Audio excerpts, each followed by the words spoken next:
y será de alma guerrera. ¡Viva! Y desde hace un buen tiempo una narrativa gubernamental que intenta polarizar a la sociedad. No es un ejercicio de creatividad, es solamente lo que hay. A esa realidad de ir fijando enemigos en todo aquel que nos respalda irrestrictamente a quienes detentan el poder, se suma la intentona, que luce insensata, quizás hasta torpe, de querer elevar a la categoría de golpe de Estado una denuncia que nadie sabe qué final va a tener, pero que tendrá que seguir un debido proceso.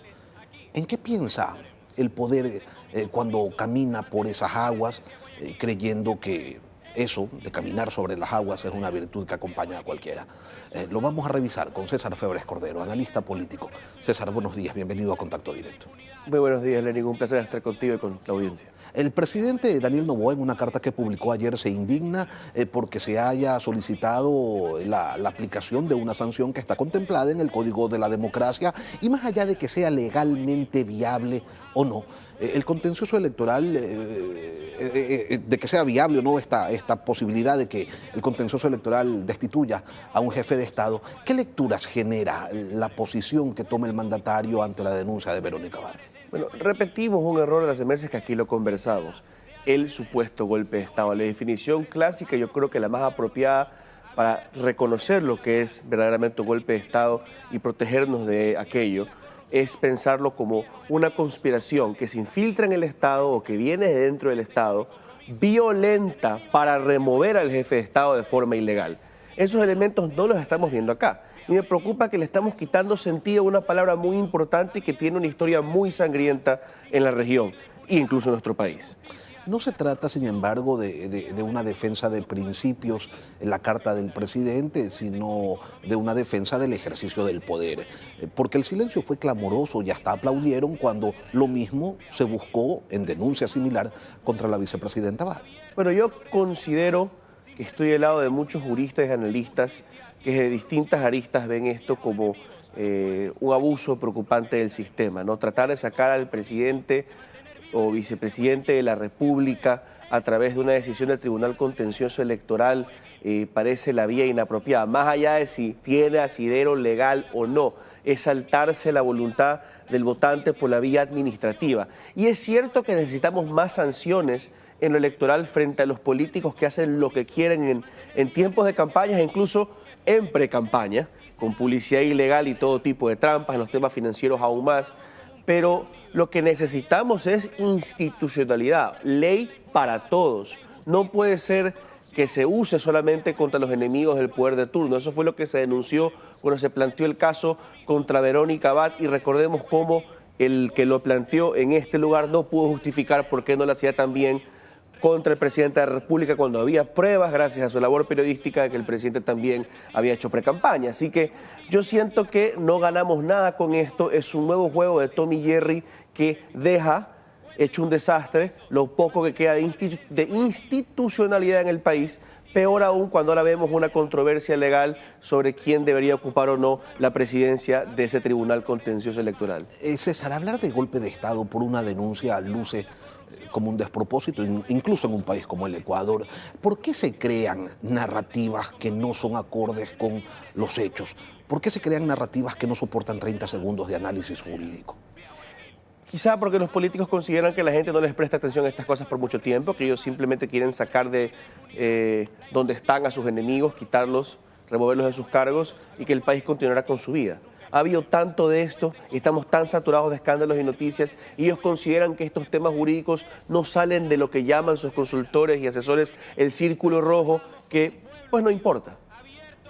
Lo cual implica pues una minusvaloración de la sociedad porque no les interesa mucho cómo quedan ante ella un gabinete ministerial, por ejemplo, que se aleja de su rol de funcionarios del Estado y se manifiestan o prefieren manifestarse como cheerleaders del presidente usando los escenarios y la gente que les proporciona el cargo. Bueno, algunos se hacen daño a sí mismos y lo hemos visto en las reacciones del público, sobre todo en redes frente al mensaje copiado y pegado hablando de un golpe de Estado. Me parece tremendamente inapropiado cómo la ministra Mónica Palencia aparece con policías armados, preparados para el combate contra la delincuencia, detrás de ella hablando de una demanda como que si fuera un golpe de Estado, que no lo es. La misma ministra Palencia que se confunde y anda escribiéndole a asambleístas que nos pueden caer bien o no en redes sociales, diciendo que está guardando un registro de lo que ellas han comentado sobre su juicio político, confundiendo el juicio político con los procesos legales que ha llevado toda su vida como abogada, me imagino. Es algo que demuestra otra vez falta de experiencia o falta de seriedad en la política ecuatoriana, pero debo insistir, regresando un poco al tema del TSE, ¿no? Nosotros estamos mezclando demasiado la guerra contra las mafias con todo lo que se da en la política. Ciertamente hay narcopolítica, pero que se siga hablando de mafias también devalúa esa guerra contra las mafias en las calles. Al igual que el concepto del golpe de Estado, estamos tirando al lodo todo este esfuerzo de la llamada guerra interna en el Ecuador. Y se repite y se mezcla lo de Muentes y lo de Goldbaum y lo de Abad como si fuera una misma cosa en los comunicados del presidente. Es difícil de entender fuera de que para Daniel Noboa todos sus enemigos son la misma cosa, pero para el país no lo son. Estas liturgias demuestran que hay un pensamiento detrás, poquito, liviano, pero hay un pensamiento detrás porque, como bien señalaba César, salen ministros flanqueados de gente armada diciendo que se está intentando desestabilizar la democracia, porque salen ministros acompañados de música epopéyica gritando que no lo van a permitir, y menos aún en la condición de guerra interna que atraviesa pues la patria. Esos montajes donde se mezcla todo, donde no hay líneas claras que diferencien responsablemente las cosas, ¿qué significa? ¿Cómo deja a la sociedad? ¿Cómo deja al país? La interpretación más amable es que, de nuevo, es una estrategia de mezclar todo lo que tiene que ver con la guerra contra la inseguridad y las bandas criminales con los conflictos políticos particulares del gobierno de turno, ¿ya?